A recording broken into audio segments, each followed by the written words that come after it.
All right, we were asked which of the following series converge. Always read really carefully because sometimes they ask diverge and sometimes they ask converge. Okay, so usually they'll give you ones that are slightly easier. In this case, all of them are kind of hard. None of them are a really obvious easy series. So which of these converge? I'm going to start with this one because not having the factorial makes this slightly easier, right? So this is an n plus 1. On the bottom, I'm going to have an n cubed plus a bunch of stuff I don't care about. So what I want to do is I want to compare this to a 1 over n squared, right? Because that's what n over n cubed would be, right? I know that 1 over n squared converges. So the argument would be that it's very likely that this also converges, but we can go ahead and do the limit comparison test. So if I do a limit comparison test, I do the limit as n approaches infinity of this thing, right? The n plus 1 over n times n plus 2 times n plus 3 divided by a 1 over n squared, right? And when I do that, I'm going to get that this is the limit as n approaches infinity. When I flip this guy over, I'm going to end up with an n cubed plus n squared on the top over an n times an n plus 2 times an n plus 3. And that's going to approach a 1 because there's going to be an n cubed on the bottom, there's an n cubed on the top, n cubed over n cubed approaches a 1. So they behave the same, which means that this one definitely converges. Once I know that 3 converges, I cross off anybody that doesn't involve 3. Unfortunately, there's a lot of other options, right? So it looks to me like the next smart play is to look at 2. If 2 converges, I know it has to be answer E. If 2 doesn't converge, I've got it down to 2 choices. So I'm going to go ahead and look at number 2, right? So that was 3. Let's look at Roman numeral 2. So I see the factorial, right? I see the factorial and I think, oh, hey, I should probably try the ratio test, right?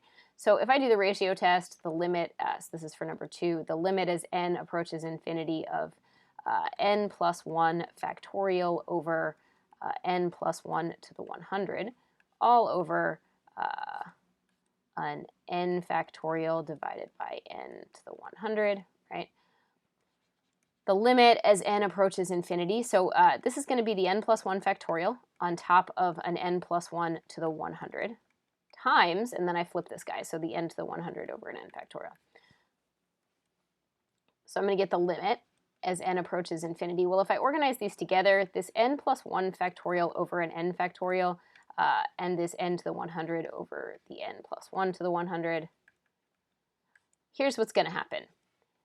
These guys cancel, because remember, this is an n plus 1 times everything below it, which would be the n factorial. So I'm stuck with an n plus 1 on the top, right? So I have an n plus 1 on the top. And then these guys, right? These guys would normally approach a 1, right? Because n to the 100 over, this is an n to the 100 plus a bunch of stuff, because that's what this would FOIL out to, right?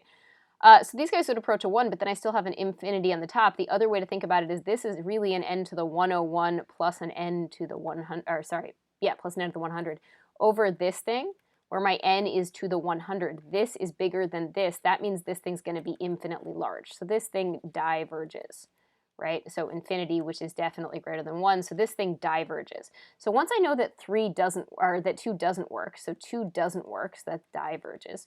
Now I'm down to does 1 work or not? And it's not super fun, but you know, this is a pretty hard example of this. So now I see the factorial and I think, hey, I'm probably going to do a ratio test again, right?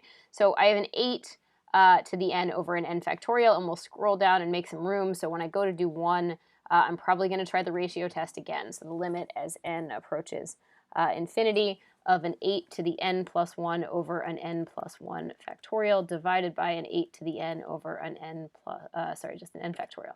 So that's the limit as n approaches infinity of, so there'll be an 8 to the n plus 1 over an 8 to the n times the n factorial will be on top of the n plus 1 factorial, right? So this ends up being the limit as n approaches infinity of an 8 times a 1 over n plus 1, which is a 0, which is less than 1. So number 1 converges. Once I know that, it's answer D, right? And that's a lot of work, no lie. So usually there's 1 or 2 series that are a little easier. Here, none of them were. Here, all of them were pretty hard.